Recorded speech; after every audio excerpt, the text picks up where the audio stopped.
Okay, guys. So now, as you can see, when you start your mouse, it's working fine. It's giving you the green light, but after a few seconds, as you can see, it's showing you or blinking the red light. So what that means?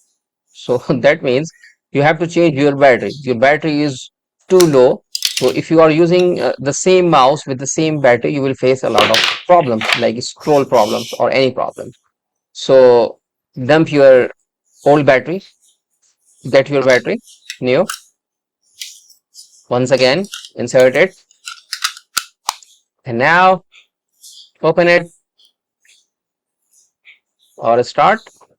Now, as you can see, it's showing you the green light.